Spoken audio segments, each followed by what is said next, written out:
পৃথিবীতে 8 থেকে 900 কোটি মানুষ আছে। 8 থেকে 900 কোটি মানুষের হাতের মধ্যে এমন কিছু ছাপ আছেন, রেখা আছেন, একজনের সাথে একজনের মিলবে দূরের কথা, আপন ভাইয়ের সঙ্গে আপন ভাইয়ের মিল নাই। সুবহানাল্লাহ বলেন। বিজ্ঞান জানাইছেন আপনাকে 1856 সালের পরে, কিন্তু আপনি জানলে অবাক হবেন, যেই কোরআনকে আপনি পুরাতন কিতাব মনে করেন, যেই কোরআনকে আপনি ব্যাকডেটেড কিতাব বলে মনে করেন, ওলামায়ে কেরামদেরকে কাঠ মোল্লা বলে গালি দেন, আপনি জানলে অবাক হবেন আল্লাহ রাব্বুল আলামিন 1500 বছর আগে সূরাতুল কিয়ামা এর 3 এবং 4 নম্বর আয়াতে ফিঙ্গারপ্রিন্টের তথ্য মানুষদেরকে জানাইছেন। সুবহানাল্লাহ বলেন। আল্লাহ রাব্বুল আলামিন কোরআন নাজিল করার মাধ্যমে সমস্ত কিছুর সমাধান দিয়েছেন। তার অন্যতম আরেকটা উদাহরণ দিলে আপনারা খুব সুন্দর করে ভালো করে বুঝতে পারবেন। আমাদের সমাজের মানুষ বিজ্ঞান শেখার কারণে কোরআনকে পুরাতন কিতাব মনে করে। আধুনিক বিজ্ঞানের দাবি অনুযায়ী 1856 সালের আগে মানুষ দুনিয়ার ফিঙ্গারপ্রিন্টের তথ্য মানুষগুলি জানতো না। আধুনিক বিজ্ঞান দাবি করেছেন 1800 সালের আগে মানুষ যে হাতের ছাপ দিবে সেই তথ্য জানতো না। আপনি জানলে অবাক হবেন, রব্বুল আলামিন 1500 বছর আগে সূরাতুল কিয়ামা এর 3 এবং 4 নম্বর আয়াতে আল্লাহ তাআলা ফিঙ্গারপ্রিন্টের তথ্যের কথাও মানুষদেরকে বলেছেন। সুবহানাল্লাহ। আল্লাহ রাব্বুল আলামিন বললেন, আয়াহসাবুল ইনসানু আল্লান নাজমা'a ইযামা বালা কাদিরিনা আলা আন নুসাওয়িয়া বানানা। দুনিয়ার কিছু কাফের মুশরিক ছিল, তারা বলতো মানুষ মারা যাওয়ার পরে হাসরের ময়দানে কি তাদেরকে একত্রিত করা হবে? দুনিয়ার কিছু কাফের মুশরিকরা নবীকে বলতো, গো আল্লাহর নবী, মানুষরা মারা যাওয়ার পরে মানুষের হাড্ডি মাংস তো পচে যাবে, তাদেরকে কি আল্লাহ তাআলা একত্রিত করতে পারবেন? আপনি জানলে অবাক হবেন, এই আজাজে ইলমির আলোকে এই তাফসীরের আয়াত খুঁজে দেখবেন। আল্লাহ তাআলা বলেন, দুনিয়ার কাফের মুশরিকরা তাকায় দেখো, আমি আল্লাহ তাআলা হাসরের ময়দানে মানুষদের হাতের অগ্রভাগ পর্যন্ত তোলার ক্ষমতা রাখি। সুবহানাল্লাহ। ইমাম ফখরুদ্দিন রাজি রাহমাতুল্লাহি আলাইহি এই আয়াতের ব্যাখ্যাটা আরো সুন্দর করে জানালেন।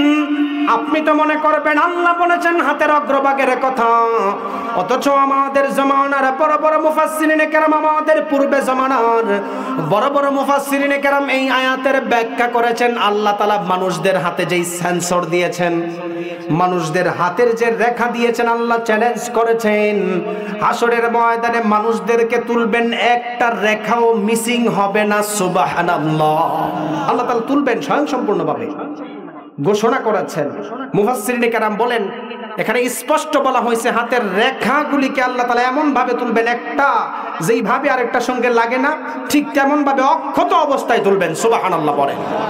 আপনাদেরকে একটা প্রশ্ন করি, আমি দ্য ইনজুডিং লিগ্যাসি অফ মুসলিম সিভিলাইজেশনের উপরে আলোচনা বেশি করি।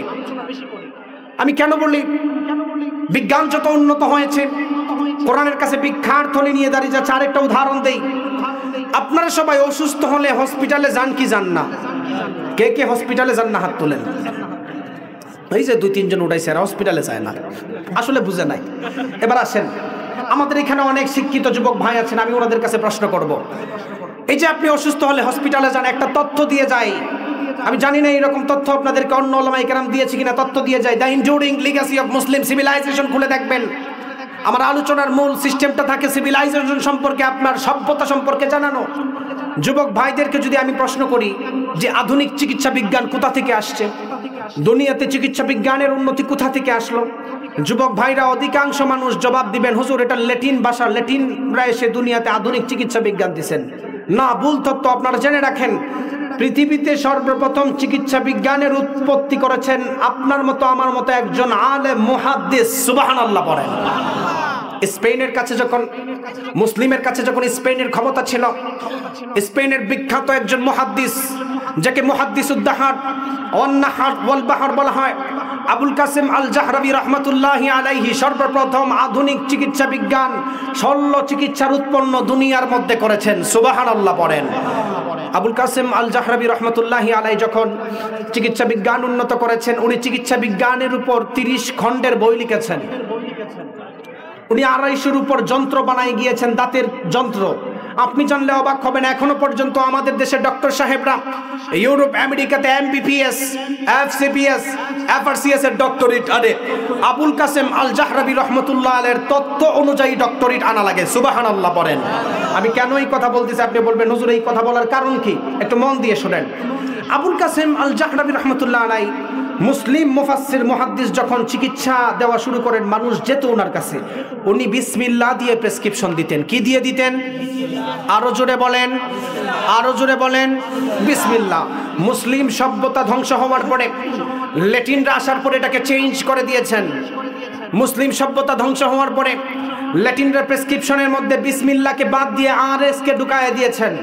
আরএক্স এর অন্যতম একটা মিনিং হচ্ছে, আপনারা হসপিটালে যাওয়ার পরে দেখবেন কারোর যদি মাথা ব্যথা হয় মাথা ব্যথার ঔষধ দেয়, কারোর যদি কোমর ব্যথা হয় কোমর ব্যথার ঔষধ দেয়।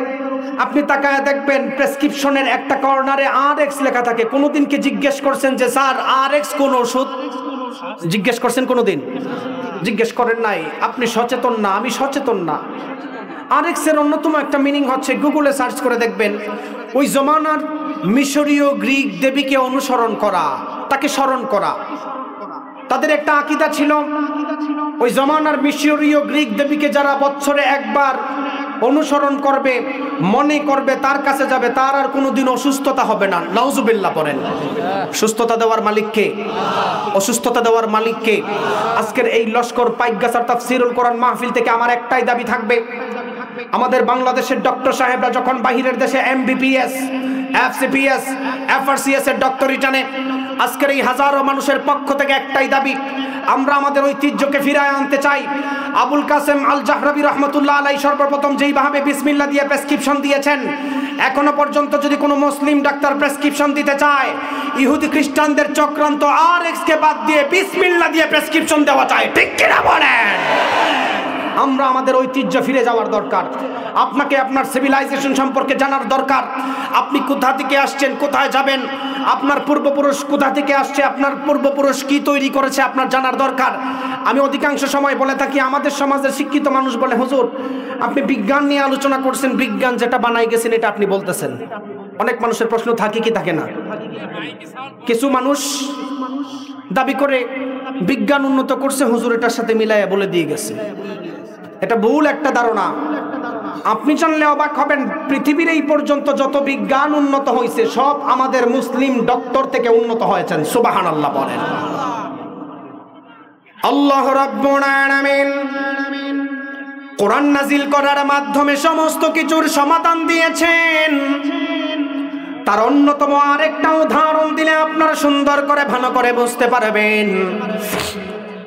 আমাদের সমাজের বিজ্ঞান উন্নত হওয়ার পরে, স্যাটেলাইটের যুগে উন্নত হওয়ার পরে, বিজ্ঞান এখনো পর্যন্ত সূর্য ঘুরে নাকি পৃথিবী ঘুরে এই নিয়ে এখনো পর্যন্ত ঠেলাঠেলি আছে, এখনো পর্যন্ত ভালো করে কোনো সমাধান খুঁজে পান নাই।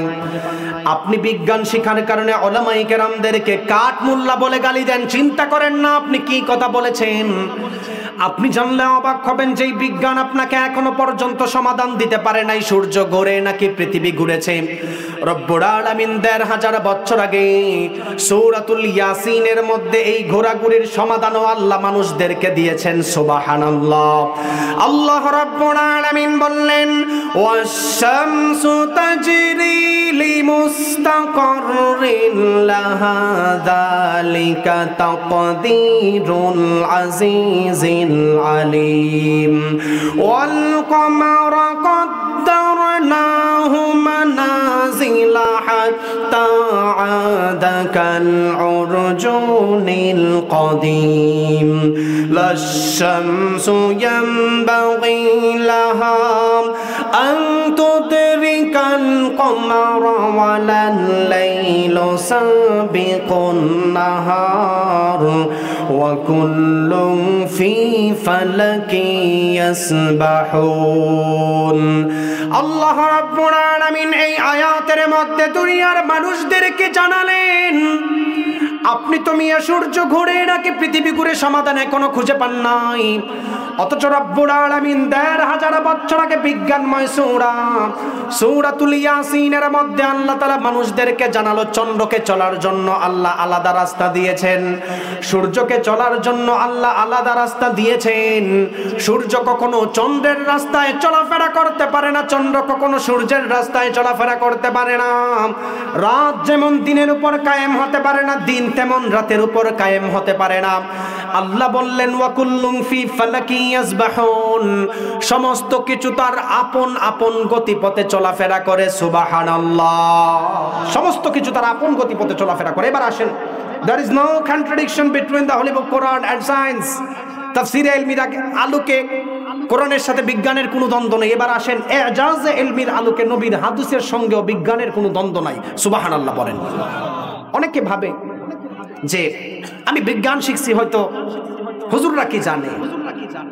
তো শুনে যান হুজুররা কি জানে, ভালো করে শুনেন।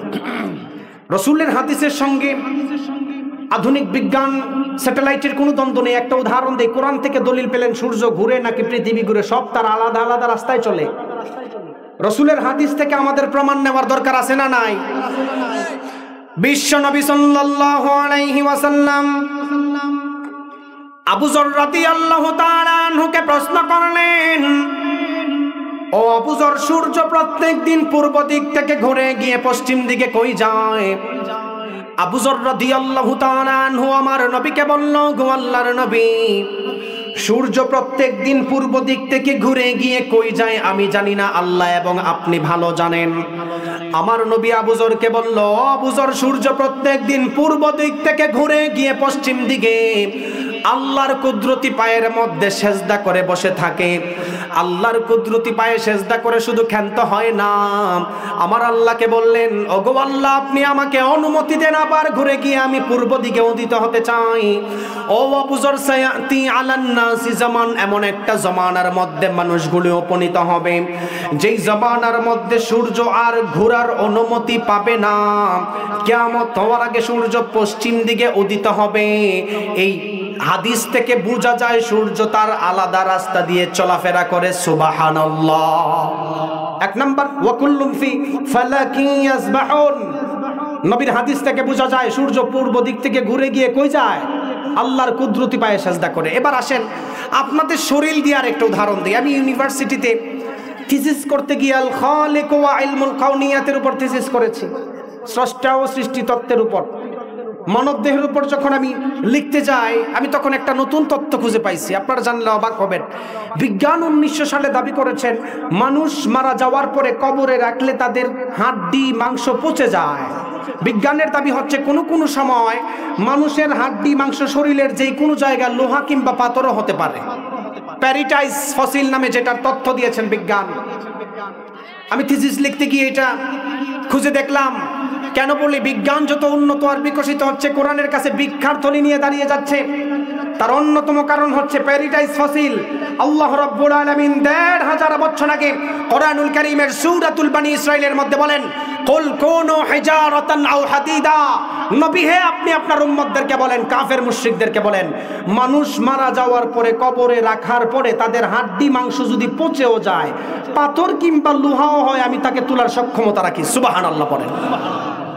প্যারিটাইজ ফসিল দাবি করছেন 1900 কত সালে? 1900 সালে দাবি করছেন মানুষ মরে গেলে হাড্ডি মাংস পাথরও হতে পারে, লোহাও হতে পারে। আল্লাহ ১৫০০ বছর আগে সূরাতুল বনী ইসরাঈলের 50 নম্বর আয়াতে তুলে ধরছেন। সুবহানাল্লাহ পড়েন। কেন বলি আধুনিক বিজ্ঞানের সঙ্গে কোরআনের কোনো দ্বন্দ্ব নাই? আপনাদেরকে আরেকটা উদাহরণ দিলে আপনারা ভালো করে বুঝতে পারবেন। বিজ্ঞান 2006 সালে মানুষদের সামনে দাবি করেছেন স্বাভাবিক অনুযায়ী যদি কোনো মানুষ জিন্দেগি কাটায়, বৃদ্ধ হলে মানুষদের চুল পাকে যায়, বৃদ্ধ হলে মানুষদের চুল পেকে যায়, সাদা হয় কি হয় না? কিছু কিছু মানুষ কথা বলে না, বৃদ্ধ হলে চুল পাকে কি পাকে না? এই যে আমার মুরব্বী চাচার চুল পাকছে, পাকি গেছে। বিজ্ঞানের দাবি হচ্ছে 2006 সালে, এর আগে বিজ্ঞান জানতো না। এবার আসেন, আপনি যে বলেন হুজুর বিজ্ঞান আবিষ্কার করছেন না, এটা মুসলিম এক মুহাদ্দিস আরবদের এই প্রায় 2 থেকে 300 বছর আগের এটার ইতিহাস বলে গেছেন। আপনাদেরকে বলে বিজ্ঞান দাবি করে বৃদ্ধ হলে মানুষ চুল পাকে, দাড়ি পেকে যায়। কিছুদিন আগে তারা দাবি করেছেন যুবক বাচ্চারাও যদি টেনশনে পড়ে চুল দাড়ি পাকে, এমন আছে না নাই? আপনি তাকায় দেখবেন কিছু কিছু ইয়াং জেনারেশন ছেলেদের দাড়ি পাকে, চুল পাকে। আমার একটু খুঁজলে আপনি ভালো করে চুল পাকা পাবেন। বিজ্ঞান দাবি করছে কয় সালে?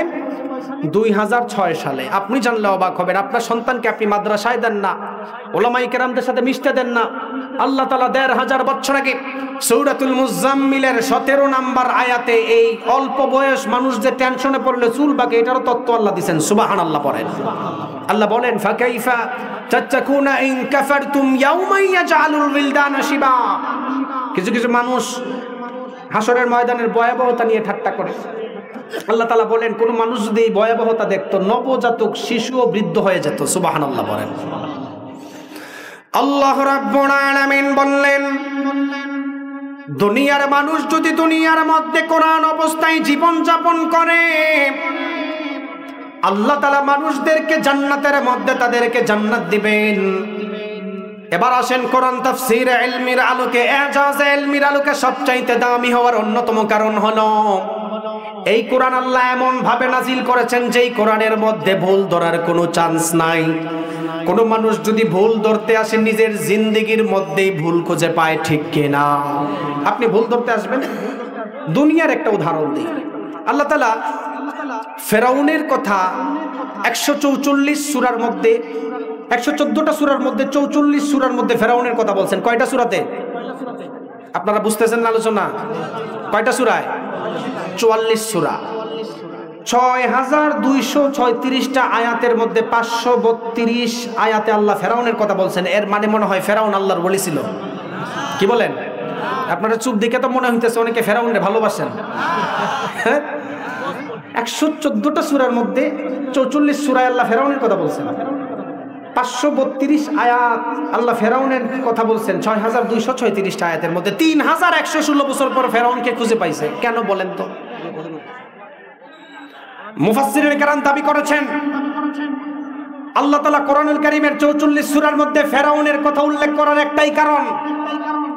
মুফাসসিরিন কেরাম দাবি করেন 6236টা আয়াতের মধ্যে 532 আয়াতের মধ্যে ফেরাউনের কথা তুলে ধরার অন্যতম কারণ হচ্ছে আল্লাহ তাআলা দুনিয়ার মধ্যে 3116 বছর পর ফেরাউনের লাশকে তুলে এটাই প্রমাণ করেছেন দুনিয়ার মধ্যে কোনো মানুষ যদি রাষ্ট্র চালানোর ক্ষেত্রে ফেরাউনের খাসিয়ত ধরে, ফেরাউনের মতো লাঞ্ছিত তাদেরকে করা হবে, ঠিক কিনা বলেন? মুফাসসিরিনে কেরাম স্পষ্ট এটার দাবি করেছেন। আপনি চিন্তা করেন কোরআনে ভুল ধরবেন। একটা উদাহরণ দিয়ে ভালো করে বুঝেন। এই বিগত সরকার যে পালাই গেল, তাদের অন্যতম একজন ব্যক্তি হচ্ছে সালমান এফ রহমান, দরবেশ বাবা। চিনেন কি চিনেন না? আমি দরবেশ বাবার এলাকার মধ্যে প্রোগ্রাম করেছি ঢাকা নবাবগঞ্জে। ওনার এলাকায় জিজ্ঞেস করলাম, উনি শুধু ব্যাংকের টাকা পয়সা খাইতো না, এলাকার মানুষদের জায়গা সম্পত্তিও নিজের নামে লিখত। উদাহরণ আপনাদেরকে দেই। উনি একটা তাফসীর মাহফিলে দাঁড়ায় বলেছিলেন কোরআনের কিছু অংশ মানি, কিছু অংশ মানি না। নাউজুবিল্লাহ, 2 দিন পরে বলিয়েন। উনি বলেছিল আমি হাদিসের কিছু অংশ মানি, কিছু অংশ মানি না। নাউজুবিল্লাহ। আপনাদেরকে এটাই বোঝাতে চাই, দুনিয়ার মধ্যে ইন টার্মস অফ পাওয়ারের কারণে আপনি কোরআনের মধ্যে ভুল ধরতে আসবেন, কোরআনকে আপনি ছোট জিনিস মনে করবেন। সালমান এফ রহমান সাহেব কোরআনের কিছু অংশ মানত, কিছু অংশ মানত না ঘোষণা করেছিল। আমি বিশ্বাস করি কোরআনের সঙ্গে বিয়াদবি করার কারণে লঙ্গিনীয় বর্ডার পার হতে পারে নাই, ঠিক কিনা বলেন? লঙ্গিনীয় বর্ডার পার হতে পারবেন না। আপনি কোরআন নিয়ে ঠাট্টা করেন মিয়া।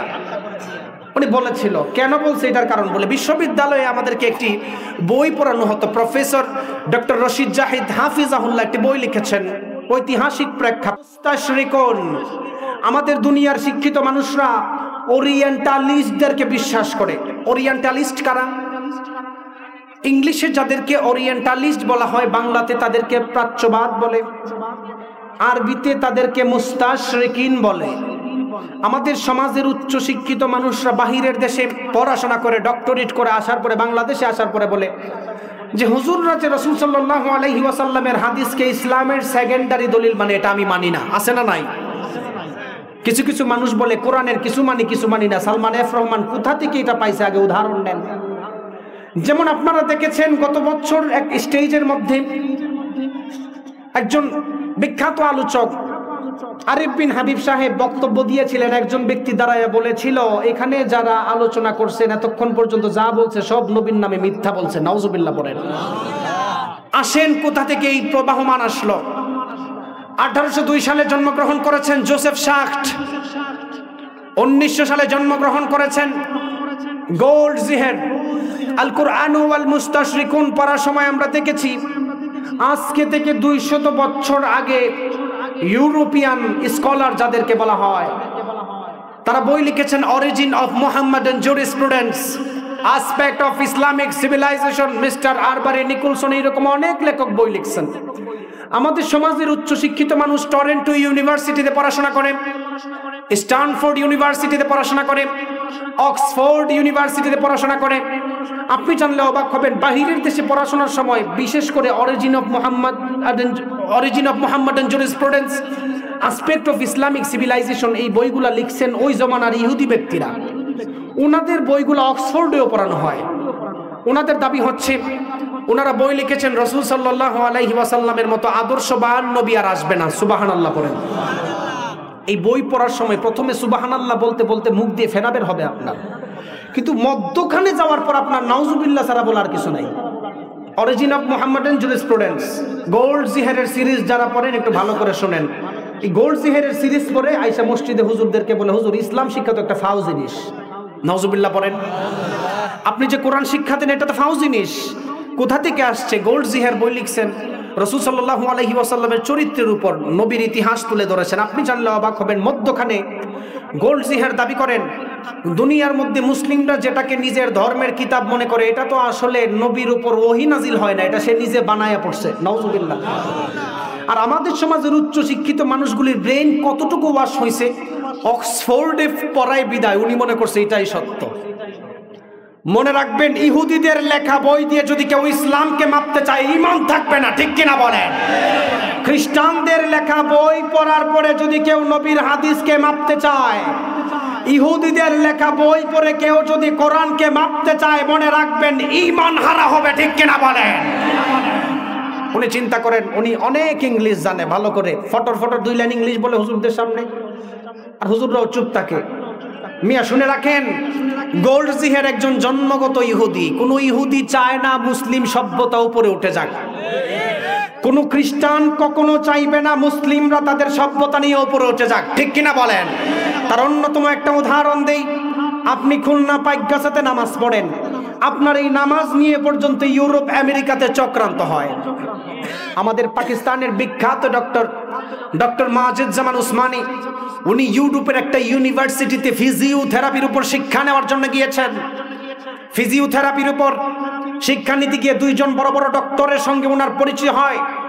একজনের নাম হচ্ছে চার্লস ফাকনার, আরেকজনের নাম হচ্ছে স্মিথ অ্যান্ড্রিস। মুসলিম ডক্টর মাজেদুজ্জামান উসমানী বলেন, আমি যখন 2 জন ডক্টর সাহেবের কাছে শিক্ষা নিতে গেলাম, ওনাদের কাছে মানুষ স্পাইনাল কর্ড এর সমস্যা চিকিৎসা নেওয়ার জন্য যায়। ব্রেইনের 10 লক্ষ সেলের মধ্যে এক্সচেঞ্জ সেন্টার একটা সেল আছেন, ওইটা গরম হয়, মানুষের উচ্চ রক্তচাপ হয়, তার কাছে চিকিৎসার জন্য যায়।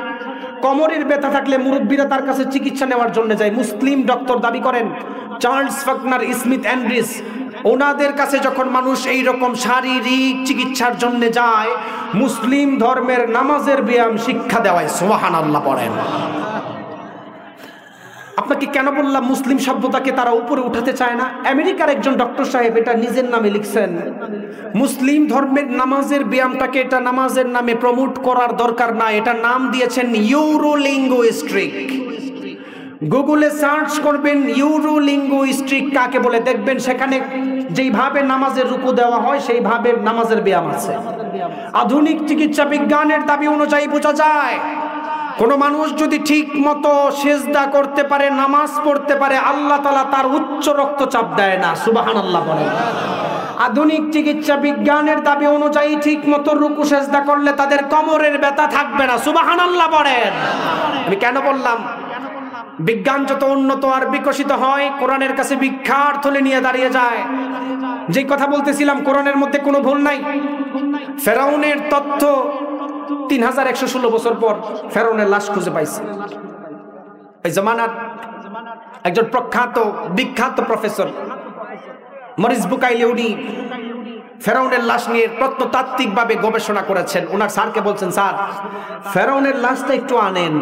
3116 বছর পর ফেরাউনের লাশ পাওয়ার পরে পানিতে পইরা মারা গেছে, কোরআনের মধ্যে কিভাবে আসলো? অবশ্যই কোরআনে ভুল আছে। কি বলেন আপনারা? কোরআনে ভুল আছে? কোরআনে ভুল নাই। আল্লাহ রাব্বুল আলামিন বললেন, কোরআনকে আল্লাহ এমন ভাবে নাজিল করেছেন, এই কোরআনের মধ্যে ভুল ধরার কোনো চান্স নাই। আল্লাহ চ্যালেঞ্জ করে বলেছেন ভুল ধরা যাবে না। আপনি জানলে অবাক হবেন, কোরআন নাজিল হওয়ার পর থেকে এই মুহূর্ত পর্যন্ত একটা অক্ষর কেউ চেঞ্জ করতে পারে নাই। প্রফেসর ডক্টর মরিস বুকাইলি এই কোরআনের তথ্য জানার পরে ফেরাউনের লাশ নিয়ে তিনি প্রত্নতাত্ত্বিকভাবে গবেষণা করেছেন। প্রত্নতাত্ত্বিক গবেষণা করার পর দেখলেন সত্যি ফেরাউন পানিতে পড়ে মারা গিয়েছে। উনি চিন্তা করলো, কোরআন যেহেতু আরবি ভাষা, আমি কোরআনকে ফ্রান্সের ভাষায় ট্রান্সলেট করে কোরআন পড়ার দরকার। Professor doctor Morris Bucaille Frances ভাষায় কোরআনকে ট্রান্সলেট করে কোরআনের মধ্যে কোনো ভুল ধরতে পারে নাই। প্রফেসর ডক্টর মরিস বুকাইলি ইংরেজি ভাষায় কোরআনকে ট্রান্সলেট করলেন, কোরআনের মধ্যে কোনো ভুল ধরতে পারে নাই। চিন্তা করলো আরবি ভাষায় যেহেতু নাজিল হয়েছে, আরবি ভাষায় পড়ার প্রয়োজন। আপনি জানলে অবাক হবেন, প্রফেসর ডক্টর মরিস বুকাইলি আরবি ভাষায় কোরআন পড়ার পরে নিজের জিন্দেগির মধ্যে ভুল খুঁজে পেয়ে ইসলামের ছায়াতলে চলে এসেছেন। সুবহানাল্লাহ। কোরআনের মধ্যে কোনো ভুল ধরার চান্স নাই। কোরআনের আদর্শ এমন আদর্শ, আমি কেন বলি, রাসূল সাল্লাল্লাহু আলাইহি ওয়াসাল্লামের আদর্শ যদি কোনো মানুষের ভিতরে থাকে, কোরআনের আইন যদি কোনো মানুষের ভিতরে থাকে, কখনো জুলুম করতে পারে না। আপনার ভিতরে যদি সত্যিকারের নবীরা মহব্বত থাকে, নবীর আদর্শ থাকে, কখনো আপনি মানুষদের উপর জুলুম করতে পারবেন না। ঠিক কি না বলেন? এখন তো কিছু মানুষ মুসলিম দাবিদার, সেকুলার মুসলিম, তারা মসজিদে 5 ওয়াক্ত নামাজ পড়ে প্রথম কাতারে বের হওয়ার পরে আপন ছোট বোনের জায়গাটা নিজের নামে লিখে দেয়। এমন আছে না নাই? মসজিদে প্রথম কাতারে নামাজ পড়ে আপন ছোট ভাইয়ের জায়গা নিজের দলিলে ঘুমের ঘরে লিখে নেয়। এমন আছে না নাই? মনে রাখবেন, আপনি হাজী সাহেব হতে পারেন, গাজী সাহেব হতে পারেন, টপ টু বটম আমল নামা নিয়ে আল্লাহর কাছে যাবেন, এটার কোনো ফায়দা হবে না। বিশ্ব নবী সাল্লাল্লাহু আলাইহি ওয়াসাল্লাম বললেন, বুখারীর বর্ণনায় আল্লাহর নবী সাহাবায়ে কেরামদেরকে প্রশ্ন করলেন, আতাদরুনা মানিল মুফলিস? সাহাবায়ে কেরাম বলো তো দেখি, দুনিয়া এবং আখিরাতের মধ্যে সবচাইতে গরিব কারা? সাহাবায়ে কেরাম বলল, আল মুফলিসু ফিনা মাল্লা দিরহাম লাহু ওয়ালা মাতা। ওগো আল্লাহর নবী, যাদের দুনিয়া এবং আখিরাতের মধ্যে, দুনিয়ার মধ্যে যাদের টাকা পয়সা নাই, তারাই হলো সবচাইতে গরিব। আমি যদি আপনাদেরকে প্রশ্ন করি, লস্কর পাইকগাছা এলাকার সবচাইতে গরিব কারা? আপনি বলবেন, হুজুর যাদের ঘর বাড়ি নাই তারাই হলো সবচাইতে গরিব। আল্লাহর নবী বললেন, ও সাহাবায়ে কেরাম, তোমাদের জবাব হয় নাই। আমার উম্মতের মধ্যে ওই সমস্ত উম্মত গরিব, ইন্নাল মুফলিসা মিন উম্মতি মান ইয়াতি ইয়াউমাল কিয়ামাতি বিসালাতিন ওয়া যাকাতিন ওয়া সিয়ামিন। দুনিয়ার মধ্যে নামাজ পড়েছে, দুনিয়ার মধ্যে রোজা রেখেছে, দুনিয়ার মধ্যে হজ করার পরে ওয়াকাদা ফাহাদা ওয়া আকালা মালা হাজা, মানুষদের উপর জুলুম করার কারণে হাসরের ময়দানে আমল নামা কোনো কাজে লাগবে না। ওই উম্মতটাই হলো আমার উম্মতের মধ্যে সবচাইতে গরিব। ওই উম্মত সবচাইতে গরিব। কিছু কিছু মানুষ চিন্তা করে, আমি হজ করছি, রোজা রাখছি, আল্লাহ তো আমাকে পার করে দিবেন, এরকম আছে না নাই? কিন্তু আপনি হজ করার পরে বের হওয়ার পরে যে সমাজে ঘুষখোরগিরি করলেন, হাজী সাহেব হওয়ার পরে যে আপনি সমাজের মধ্যে সুদের ব্যবসা চালু করলেন, আল্লাহর নবী তাদের ব্যাপারে হাদিস বলছেন, ওই মানুষটা জান্নাতে যাবে। টপ টু বাটন আমল নামা নিয়ে যখন জান্নাতে যাইতে থাকবে, রাস্তার মধ্যে একজন দাঁড়াবে, এই হাজী সাহেব এখানে দাঁড়ান, কই যান? হাজী সাহেব চিন্তা করবেন, আমার তো আমল নামা আছে, আমি জান্নাতে ঢুকে যাই। ব্যক্তি বলবেন, আপনি দুনিয়াতে হাজী সাহেব হওয়ার কারণে আপনার কাছে পাওয়ার ছিল, in terms of wealth and money, টাকা পয়সার পাওয়ারের কারণে আপনার সঙ্গে কোনো কথা বলতে পারি নাই। আপনার শরীরে জোর থাকার কারণে আপনি হাজী সাহেব হিসাবে পরিচিত ছিলেন। দুনিয়ার মধ্যে আমি ছোট হওয়ার কারণে আমার উপর আপনি অত্যাচার করেছিলেন, রক্ত ঝরাইছিলেন, এখন হিসাব দেন, তারপরে জান্নাতে যান। ঠিক কিনা বলেন?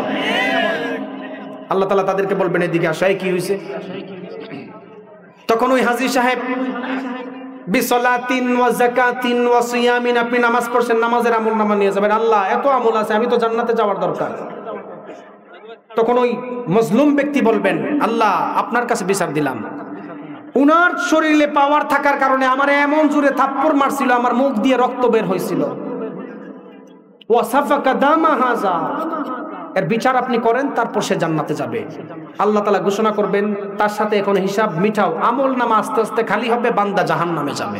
নাউজুবিল্লাহ পড়েন। দুনিয়ার মানুষরা কোরআন পড়তে চায় না, কোরআনও জানতে চায় না। দুনিয়ার মানুষরা কোরআনকে ভালো করে স্টাডি করতে চায় না। আল্লাহর নবী ১৫০০ বছর আগে সাহাবায়ে কেরামদেরকে জানানো, এমন একটা জামানার মধ্যে মানুষগুলি উপনীত হয়ে যাবে, সায়াতি আলান নাসি জামান লা ইয়াবকা মিনাল কুরআনি ইল্লা রাসমুহু, শেষ জামানার মধ্যে কোরআন শুধু রসম থাকবে, অক্ষর গুণে থাকবে। দুনিয়ার মধ্যে মানুষ কোরআন পড়তে চাইবে না, কোরআনের আইন সমাজে বাস্তবায়ন করতে চাইবে না, এমন আছে না নাই? আমাদের অধিকাংশ মানুষ ৫ ওয়াক্ত মসজিদে যায়, ৪ দেওয়ালের ভিতরে ইসলামকে রাখতে চায়, এমন আছে না নাই? কিছু কিছু সেকুলার মুসলিম, আমি তাদেরকে ভালো করে মুসলমানও বলি না, প্রথম কাতারে নামাজ পড়ার পরে ৪ দেওয়ালের ভিতরে ইসলামকে রাখতে চায়, কিন্তু সমাজে ইসলাম কায়েম করতে চায় না, এমন আছে না নাই? মনে রাখবেন, যেই সমস্ত মানুষ মসজিদে ৫ ওয়াক্ত নামাজ পড়ে ইসলামকে ৪ দেওয়ালের ভিতরে রাখতে চায়, সমাজের মধ্যে ইসলাম কায়েম করতে চায় না, তারা সরাসরি মুনাফিক। ঠিক কিনা বলেন? এতে কোনো সন্দেহ নাই, মুনাফিক। ইসলামকে ৪ দেওয়ালের ভিতরে রাখতে চায়। যে হুজুর সুদের কথা বলবেন, সমস্যা নাই, আপনি এখানে বলেন, কিন্তু আমি বের হয়ে সুদ খাওয়া শুরু করব, এমন পাবলিক আছে না নাই? এখন নামাজ পড়ছে, জুমার নামাজের মধ্যে ঘুষের বয়ান হয়েছে, একেবারে কাঁদতে কাঁদতে বুক বাসায় দিছে, বের হওয়ার পরে রাতের বেলায় আগে নিচে টেবিল দিয়ে টাকা নেয়। এইরকম হচ্ছে আপনার আমার ইমান। বিশ্ব নবী বললেন, লা ইয়াবকা মিনাল ইসলামি ইল্লা ইসমুহু। সাহাবায়ে কেরাম,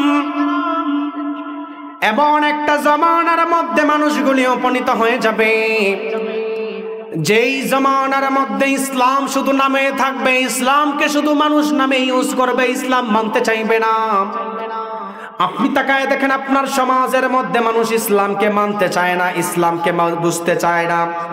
আপনি তাকায় দেখেন, আমাদের সমাজে এখন ইচ্ছা মতো অবাধে গান বাজনা পর্যন্ত শুরু হয়ে গিয়েছে। ঠিক কিনা? রাসূল বলেন, ওয়াত্তুখিজাতিল কাইনাতু ওয়াল মাআজিফ। সাহাবায়ে কেরাম, শেষ জামানায় এমন একটা জামানা আসবে, অবাধে গান বাজনা চালু হবে। এই যে যেমন গতকালকের একটা নিউজ আপনাদেরকে বলি, বৃহত্তর ময়মনসিংহে মেলান্দ একটা জায়গায় এক শাইখুল হাদিস সাহেব বিবাহর মধ্যে গান বাজনা শুরু হয়েছে। উনি গান এর বিরুদ্ধে কথা বলার কারণে সরাসরি উনার উপর আঘাত করছেন। নাউজুবিল্লাহ পড়েন। আপনি বলেন তো দেখি, গান বাজনা হালাল না হারাম? পিছনের মানুষ বলেন তো দেখি, হালাল না হারাম?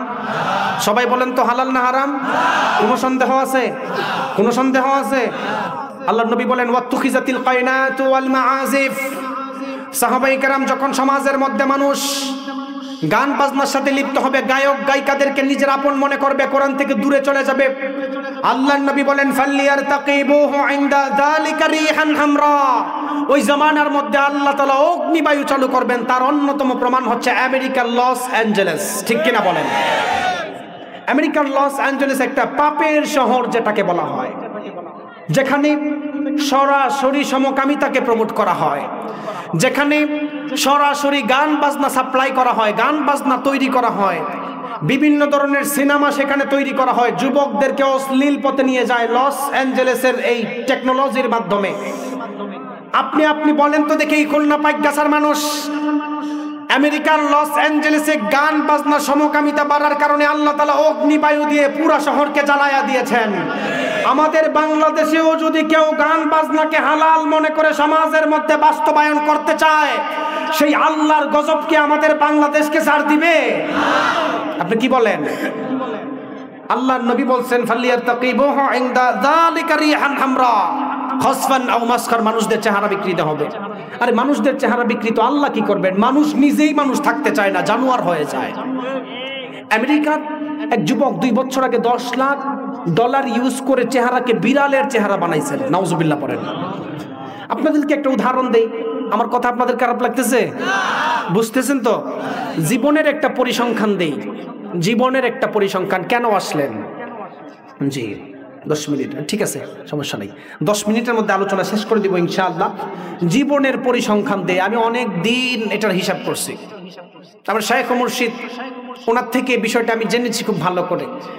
মনে করেন আপনার আমার জিন্দিগির 60 বছর এভারেজ। কয় বছর? সবাই একটু বলেন আমার সাথে, কয় বছর?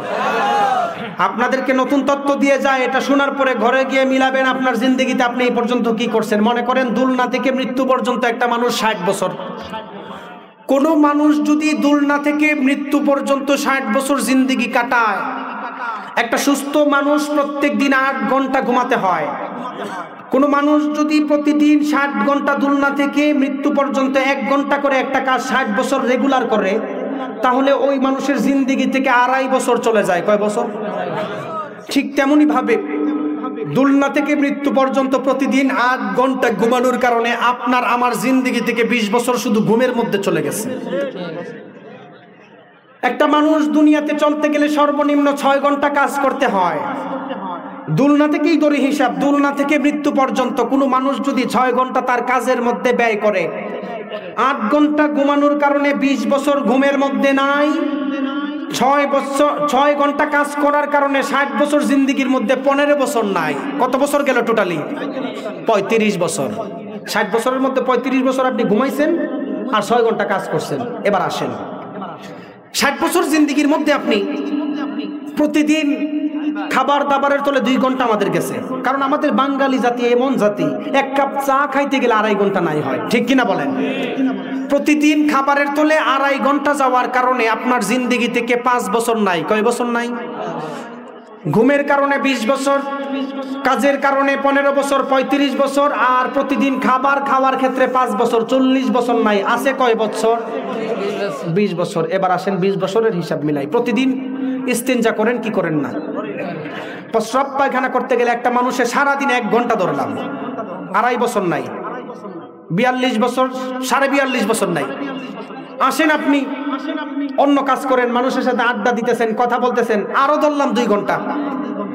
2 ঘন্টা 60 বছর জিন্দিগিতে চলে যাওয়ার কারণে প্রায় 5 বছর নাই। আপনি যদি এইভাবে হিসাব মিলাতে থাকেন, আপনি আমি যেইভাবে সময়কে নষ্ট করি, আমি তো তাকায় দেখি এই পরিসংখ্যান অনুযায়ী আমাদের বাংলাদেশের নয়, সারা পৃথিবীর অধিকাংশ মানুষের 60 বছর জিন্দিগিটাই বৃথা। ঠিক কিনা বলেন?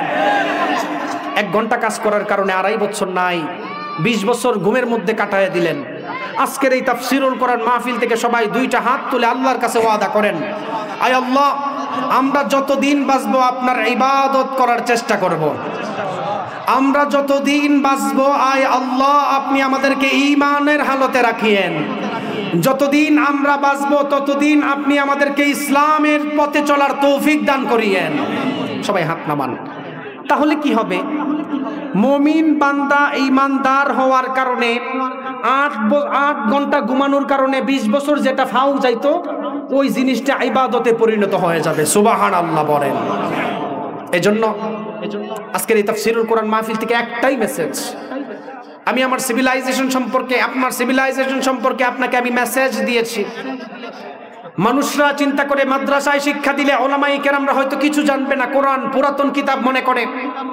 আমি তাদের জবাবেই কথাগুলি বলেছিলাম, এই কোরআন আপনি যত স্টাডি করবেন দুনিয়ার তত জিনিস দিক দিগন্ত আপনার কাছে খুলে যাবে। এই কোরআন যত আপনি পড়বেন ততই আল্লাহর নিকটবর্তী হবেন। এই কোরআন যত পড়বেন ততই আপনার দিল ঠান্ডা হয়ে যাবে। এই কোরআন এর আইন যতই সমাজের মধ্যে বাস্তবায়ন করবেন, ইহুদি, খ্রিস্টান, হিন্দু, মুসলিম, কোন চোর বাটপারকে যদি ভোট দিয়ে নেক্সটে আবার পাস করান, কোন লম্পটকে যদি ভোট দিয়ে আবার নেক্সটে পাস করান, ভোট দেওয়ার কারণে যত বছর সে স্বৈরাচারিতা করবে তত বছর আপনারও গুনাহ হবে। ঠিক কিনা বলেন? আল্লাহওয়ালা যদি কেউ এমপির দাঁড়ায়, আলেম উলামা যদি কেউ এমপিতে দাঁড়ায়, সংসদে দাঁড়ায়, তাদেরকে আমরা ভোট দিব কি দিব না? 2টা হাত তুলেন। আল্লাহ তাআলা দেখতেছেন। আল্লাহ তাআলা সবাইকে কবুল করুন। হাত যে তুলছেন আল্লাহ কিন্তু রেকর্ড করছেন। এবার 200 টাকা পায়া ভোট দিয়েন। জি, এবার 200 টাকা পাইয়া ভোট আপনারা চেঞ্জ করে দিয়েন। আল্লাহ দেখছে। আল্লাহ তাআলা হাসরের ময়দানে কিছু কিছু বান্দা বলবেন যে আল্লাহ তাআলা তো আমাদেরকে অন্ধ অবস্থায় তুলছেন। দুনিয়ার কিছু মানুষ আছে এরকম দাবি করে যে আল্লাহ তাআলা হয়তো সমস্ত কিছুর হিসাব আমাদেরকে দিতে পারবে না। ওয়ানাদাউল মাওয়াজিনাল কিসতা লিয়াউমিল কিয়ামা, হাদিসের মধ্যে স্পষ্ট আছেন আল্লাহ তাআলা কিছু কিছু বান্দাদের সঙ্গে হিসাবও করবেন, নিকাশও করবেন। হিসাবও করবেন, নিকাশও করবেন। হিসাব হচ্ছে আপনি একজনের কাছে 20,000 টাকা পান, উনি আইসা বলল ভাই আমি 18,000 টাকা দিছি, 2,000 টাকা দেওয়ার ক্ষমতা আমার নাই, দয়া করে মাফ করো। আপনি বলবেন যা তোর সাথে কোনো হিসাব নাই, মাফ করে দিলাম। এটাকে হিসাব বলে। হাদিসের পরিভাষায় নুকাশ, নিকাশ কাকে বলে? 20,000 টাকার 1 টাকাও যদি হারায়া যায় আমি তোমাকে ছাড় দিব না, এমন আছে না নাই? আল্লাহ তাআলা যদি হাসরের ময়দানে কোনো বান্দার সঙ্গে হিসাব করে তাকে জান্নাতে দিতে পারেন, ঠিক কিনা বলেন? আল্লাহ তাআলা যদি কোনো বান্দাকে চায়, হিসাব করলাম বান্দা তোর আমল নামায় কম হয়েছে কিন্তু আমি তোকে জান্নাত দিছি, চলে যা, কোনো সমস্যা আছে? কিন্তু আল্লাহ যদি কোনো বান্দার সঙ্গে নিকাশ করে, নিকাশ, 1 গ্লাস পানি খাওয়ার ইবাদতের যে জিনিস তোমাকে দিছি, 1 গ্লাস পানি খাইছো, এটার হিসাব দাও, চ্যালেঞ্জ করে বলে যায় দুনিয়ার কোনো গাউস কুতুব আল্লাহর নিকাশ থেকে বাঁচতে পারবে না, ঠিক কিনা বলেন? এজন্য আমরা সব সময় দোয়া করব, আল্লাহ আপনি আমাদেরকে বিনা হিসাবে জান্নাত দিবেন, আপনি আমাদেরকে বিনা হিসাবে জান্নাত দেন। আমাদের মা বাবা এই এলাকার যারা মারা গেছেন সবাইকে বিনা হিসাবে জান্নাত দেন। বিনা হিসাবে জান্নাত কারা যাবে? 2 শ্রেণীর মানুষ যাবে। কয় শ্রেণীর মানুষ? আরো জোরে বলেন। 1 শ্রেণীর মানুষ হচ্ছে নবী রাসূল যাদের জিন্দেগিতে কোনো গুনাহ নাই, বিনা হিসাবে জান্নাতে যাবে। 2 নাম্বার যেই সিরিয়াল যাদের কথা বলা হয়েছে আপনার মতো আমার মতো উম্মত, যারা দুনিয়ার মধ্যে গুনাহ করার পরেও আল্লাহর ভয়ে রাতের অন্ধকারে কেঁদেছিলেন, আল্লাহ তাআলা বলেন ওই সমস্ত বান্দার তওবা আমি যাদের কবুল করেছি তাদেরকে আমি আল্লাহ বিনা হিসাবে জান্নাতে ঢুকাবো। সুবহানাল্লাহ বলেন। চোখের পানির দাম আপনি চিন্তা করেন না। জিব্রাইল আলাইহিস সালামকে বলবেন, জিব্রাইল জাহান্নামকে তুমি হাসরের ময়দানে তুলে আনো। জাহান্নামের হুঙ্কারের কারণে জিব্রাইল আলাইহিস সালাম 70,000 জিনজিল ছেড়ে দিয়ে দৌড় দিবেন। আল্লাহ তাআলা নবীকে 1 পেয়ালা পানি দিবেন, বান্দার চোখের পানি দিয়ে জাহান্নামকে ঠান্ডা করবেন। সুবহানাল্লাহ বলেন। চলে আসছে? আচ্ছা ঠিক আছে,